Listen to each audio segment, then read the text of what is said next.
In this video, we are going to learn about exercise 3.3, question number 3 for class 7 maths. The question says number of children in 6 different classes are given below. Represent the data on a bar graph. So we'll learn how to draw a bar graph and represent the given data on it. And later on, once we have drawn the bar graph, we'll be answering these questions as well.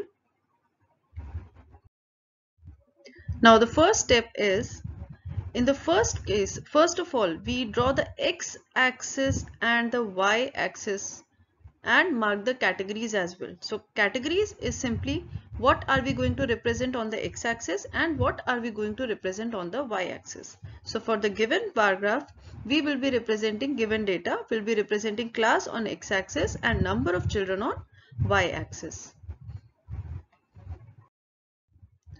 Similarly, the further information that we need to give on this graph sheet is write the title and scale of the graph. So title tells what is being represented in graph. Scale tells how numbers are to be placed on y-axis. Now title is given here, number of children in 6 different classes. Scale says 1 unit is equal to 10 children. That means obviously whenever this is the point of intersection of x-axis and y-axis on which the numbers are being plotted always starts from 0, never started from any other number. It always starts from 0. So 1 unit equal to 10 tells us that it is 10, 20, 30, 40. So after every square you will be moving 10 steps ahead. So naturally the markings that are present in between will be 1 unit each. So this is how we represented the title and the scale on the graph sheet. Next we have draw the first bar of class 5 whose height corresponds to 135 on y-axis. Always leave one column and then draw the first bar.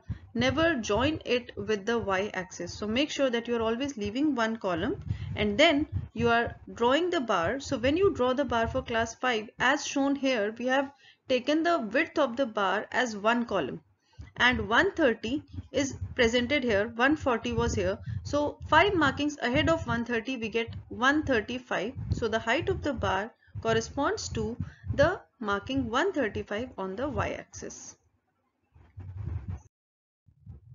Next, draw second bar with height corresponding to 120 on y-axis. So this time, since for class 6 it is 120, so the ruler is placed to represent, to show you all that how the height of the bar corresponds to 120 on y-axis.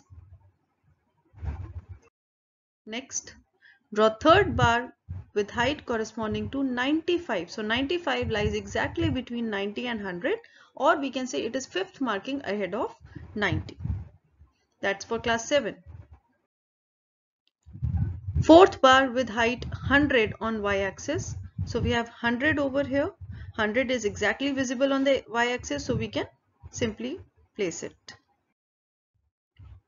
Now for class 9, we have the fifth bar corresponding to 90. So it's 90. See, the ruler exactly corresponds to 90 on the y-axis.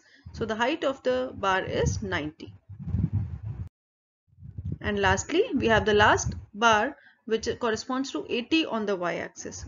So again the ruler is placed to show you all that we have corresponded it to 80.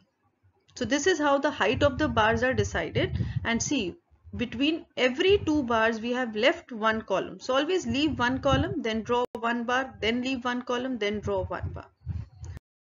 So this is how the bar graph looks finally. We again revise how we started and how we proceeded. So it's x-axis first of all, y-axis, using the scale. Only once we have written the scale over here, we can plot the values here. So we place the values and then we start drawing the bars according to the corresponding values given on the data table. Now always two things have to be kept in mind, two or we can say three, that first of all the first bar should never join y-axis, so we should leave one column here. Secondly, the width of all the bars should be same. See, you can see here in the bar graph given, the bars have been drawn with all of the same width. They are all one column wide. Okay, and between every two bars there is equal spacing. So these are a few facts which have to be taken care of whenever we are drawing the bar graphs. Now we'll be answering a few questions which were related to the graph. So in this case, like we have been asked, how would you choose a scale? So this was something which was already done when we had to plot the values on y-axis. So we chose 1 unit is equal to 10 children. Okay. Next, now by looking at the bars or the bar graph, we can answer these questions. Which class has the maximum number of children? So we can see the bar is highest for which class? See, the class is 5. See, we can see this is the highest bar and the class is 5. So we can say it is class 5.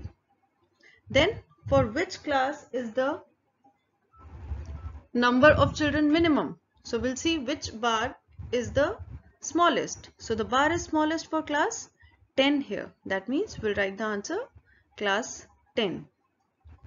Find the ratio of students of class 6th to the students of class 8. So in 6th class, how many students are there? 120. And in class 8, how many students are there? That's 100. So we can further simplify this. This becomes 12:10, and further simplifying it, this becomes 6:5. Okay, and this solves the question number 3 of exercise 3.3.